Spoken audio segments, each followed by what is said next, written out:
Hi there, welcome back to CostBoxOffice. Now this video we're going to look at venues and how to set them up and what you can do with a venue once you do have it set up.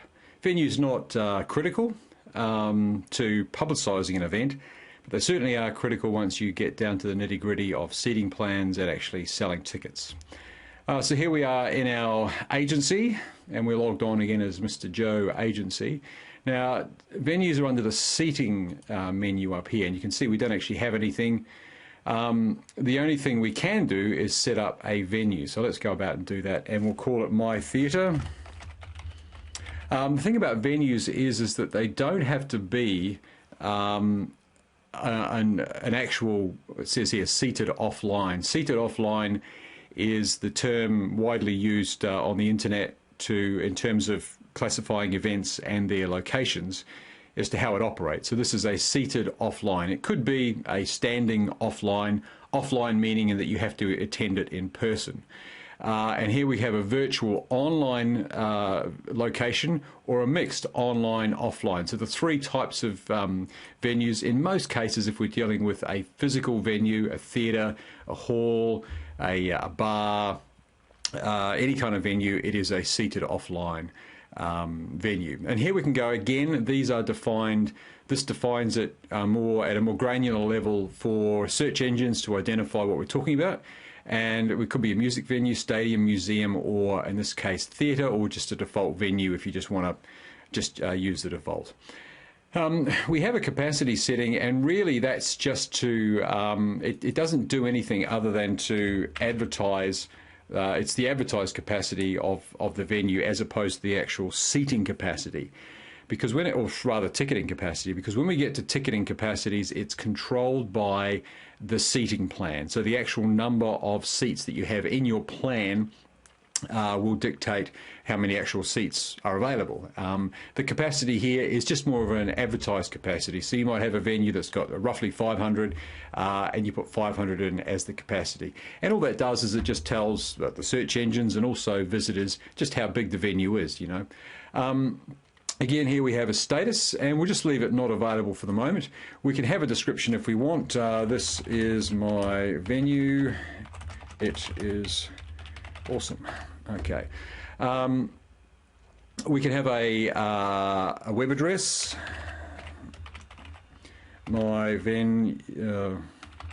Venue.com. And we can find the venue in Google Maps, pinpoint it, and copy that address into here. And that's the full address, the full web address of that venue in Google Maps. It doesn't have to be Google Maps, it can be any mapping system, but really that just allows people to find your venue.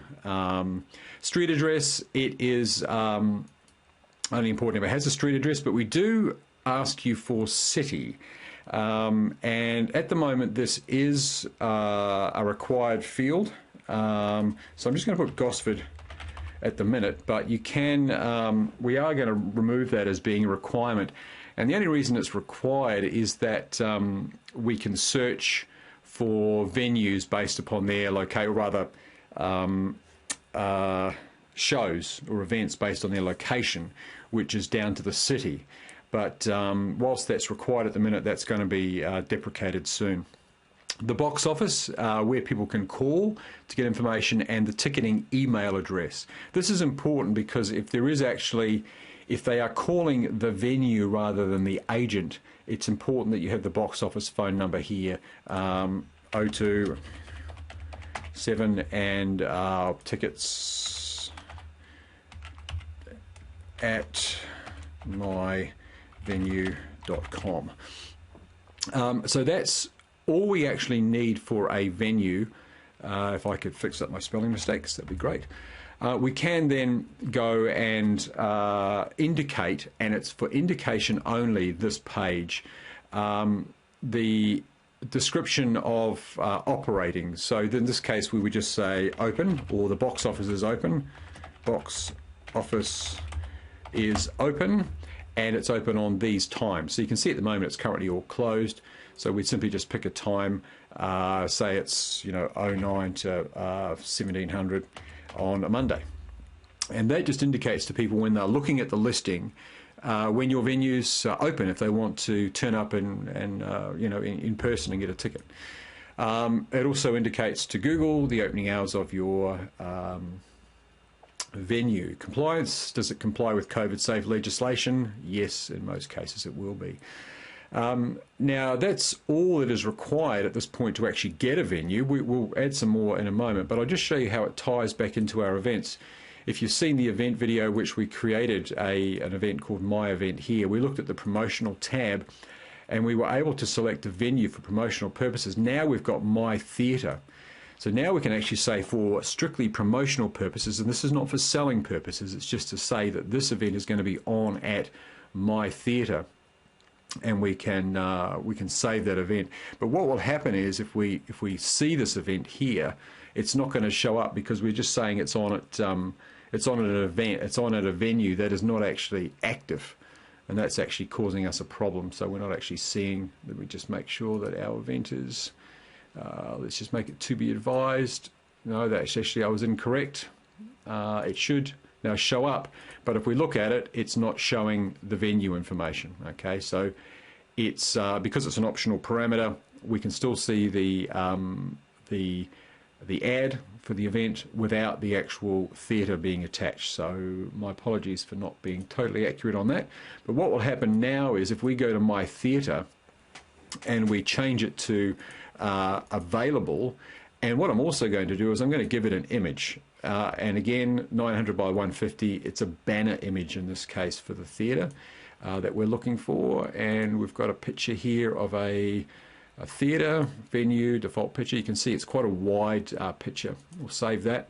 And now if we just have a look at it again here, we'll see that it's got the banner image. And now if we go back to our listing, we will see that now the theatre is listed under the ad. So what will happen is with that is just to let you know on the event is that once we start adding actual seating plans and tickets, this information here becomes irrelevant and is not used. Excuse me. So this is only used for the promotional purposes of creating an ad for your event. So now we can see that this is from the 1st to the 29th of May. It's put on by this particular brand, which is My Theatre Group. The agency is My Agency. It's at My Theatre, and I can click on it and I can then go call the phone number. Box office open Monday to 1700, and I get more details which will take me to your page or some other page that gives more information about the show itself. We've got a reasonable ad, COVID safe. It's coming up here. It's all good. So that, in a nutshell, is venues. There's not much more to tell you other than what we will look at through our seating plans, where we will cover the entry and exits and also the seating plan. Now, that's a separate video, okay? So this is just looking at setting up a venue itself. We only have to do it once. And usually, unless any of these details actually change, we don't have to change anything with the venue once it's set up. If you're a theatre company that has a resident theatre, then lucky you, that's great.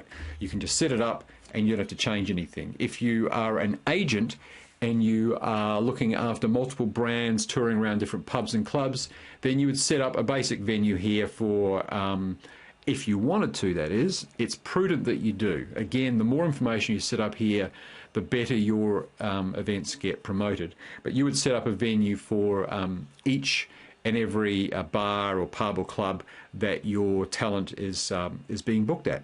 And that is venues. Be sure to also check out the seating and the seating plan videos, because that really gets into the nitty-gritty of how do we then configure these venues for different types of events.